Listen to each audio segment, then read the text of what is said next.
So here's something interesting.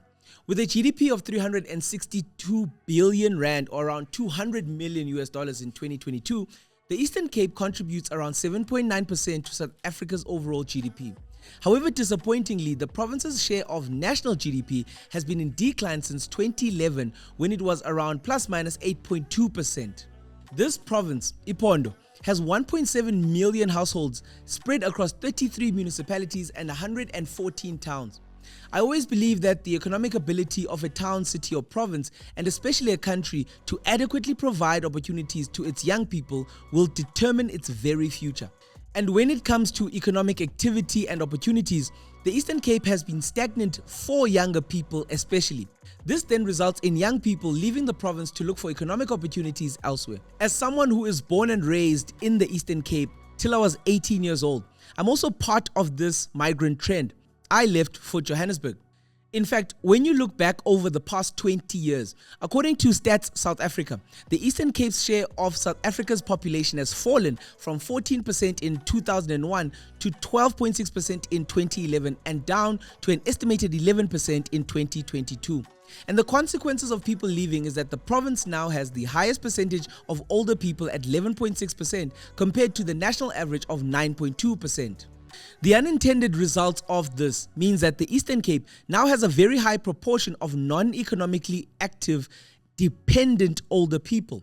When we look at money flowing around the province, the data tells us another story.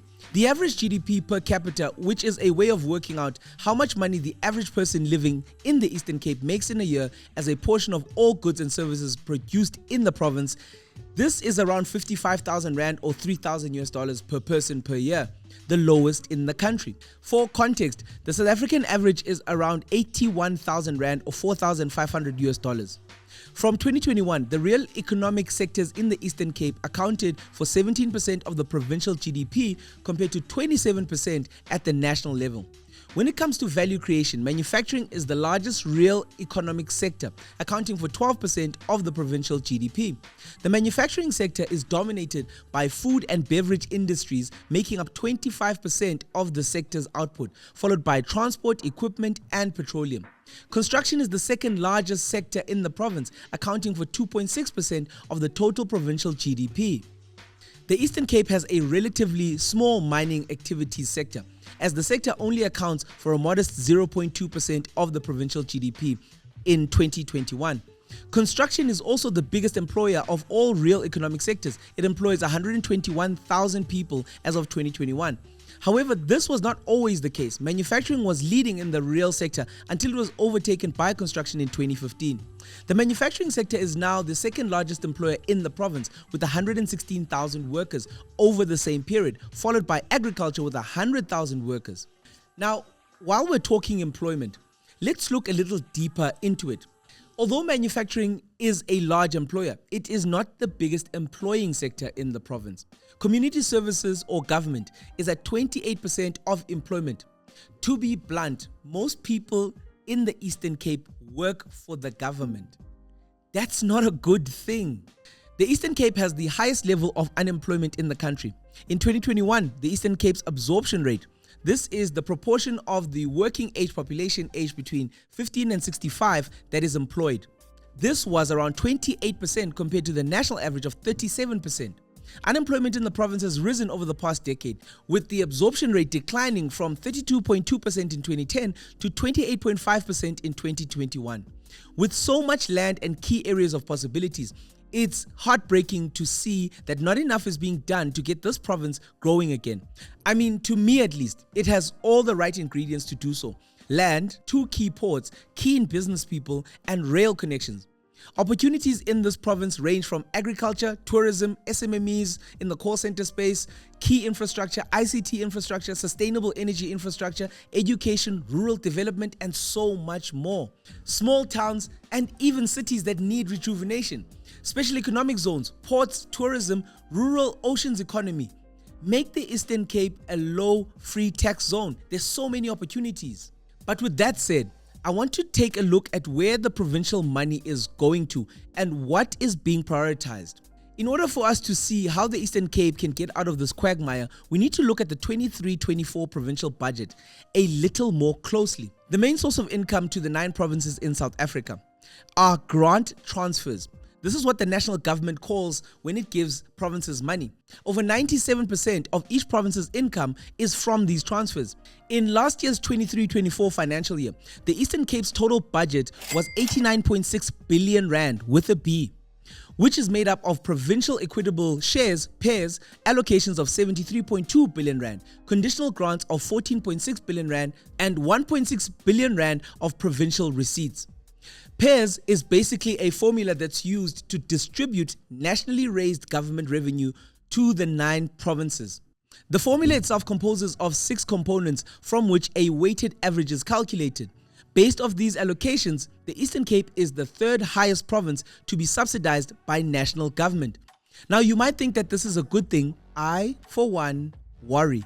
I worry because the province has total provincial payments that account to 91.6 billion rand, which represents a budget deficit of around 2 billion rand. This trait of overspending happens across most government entities in South Africa. People are always overspending and borrowing to cover that gap. In fact, we now see this as a normal occurrence. That's just not right in my opinion. Now, like our national budget, there are many things that just don't make sense to me when you look at the Eastern Cape budget. Between just 5 non-cash generating departments, health, social development, education, cooperative governance and traditional affairs, human settlements, the province spends 75.5 billion rand every single year, 82% of its entire budget. To add a sobering thought, take this into account. The administrative functions of the Eastern Cape, like the Office of the Premier, the Provincial Legislature, Provincial Treasury, these are all allocated 2.2 billion rand. Now, if you're wondering, what about the areas that bring in money? Well, that 2.2 billion rand budget is more than the entire budget of the Department of Economic Development, Environmental Affairs and Tourism, which is at 2 billion rand. How does that even make sense? In fact, the same 2.2 billion rand for administration is only 100 million rand less than the 2.3 billion rand spent on the Department of Rural Development and Agrarian Reform, the very agricultural economy that is lauded as the key industry to revitalize the Eastern Cape. It isn't being prioritized at all. At least that's what it seems like to me. To go even further, when you include the transport budget, the province only spends 10 billion rand or 10.8% on things that could actually grow the provincial economy. This is not enough in my opinion. Again, looking at how much economic opportunity is being created currently and the jobs that result from that type of spending. I'm also aware that I'm rather emotional about a lot of these issues, but rightfully so. We need to start asking the right questions as citizens, or we're never going to turn this corner. There's always a reason why something isn't done, but what is the cost of true leadership negligence? That's what we're not asking. A road project not being completed is maybe 50 million rand fraud, but the economic impact of that same road could be 300 million rand per year in perpetuity, in extra costs that lie on businesses that need that road to work. Okay. Let's look at what is going well in the province, because we've got to place this in a balanced context. There's plenty of economic opportunity that lies in the Eastern Cape. The provincial economy is now on a path of recovery. After the devastating lockdown periods of 2020 and 2021, the Eastern Cape's GDP grew in the first 3 quarters of 2022. Employed people in the province increased by 144,000 between quarter 3 of 2021 and quarter 3 of 2022. But most importantly, companies are investing again. In 2022, the province attracted 11 new investors at the Provincial Investment Conference. A combined investment value of 46 billion rand was pledged. This was the biggest investment value ever attracted to the Eastern Cape economy in a single year. Of these newly announced investments, projects worth 1.3 billion rand are underway, with 1,200 jobs having been created from these. From the Shoprite Group alone, the province is getting a 1.5 billion rand investment with the construction of a distribution logistics facility for the Shoprite Retail Group, which created 955 jobs. Cheza Pictures, Transnet Port of Ngquga, Bentelier, Sun Farming, Mhlobiso Concrete, Toyota Material Handling, Sanaha Property Developments, Sanrail, Agora Lithium Battery and South African Breweries. These were some of the companies investing in the province.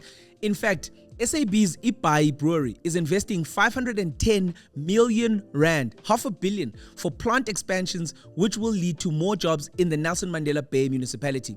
New investment and pledges received in 2022 take the cumulative total investment for the previous government to 171 billion rand by 2021. As a result of these investments, 21,664 people in the province found employment in various sectors of the economy. All these investments are key to assisting the province in its economic possibilities. Beyond the limitations of the Eastern Cape, the broader problem for South Africa at large is the country's over-reliance on 3 provinces: Gauteng, Western Cape, and KwaZulu-Natal. They look to these provinces for economic fortunes. In the long term, this is unsustainable. When institutions including the World Bank and the IMF prescribe structural reforms as a solution to South Africa's socio-economic shortcomings, we have to start looking at places like the Eastern Cape. Places like the eastern half of the Eastern Cape are a reminder that structural reforms are a limited concept and that a fundamental rethink is a necessity here. Such a rethink should encompass a holistic concept of development that goes beyond the quest of just economic growth. But let me know what you think is possible. How can we make the Eastern Cape grow again? Thank you for watching this video up until this point. We hope that this topic was as interesting for you to watch as it was for us to make. Check out one of these other videos and hopefully they'll be just as interesting as this one. Cheers.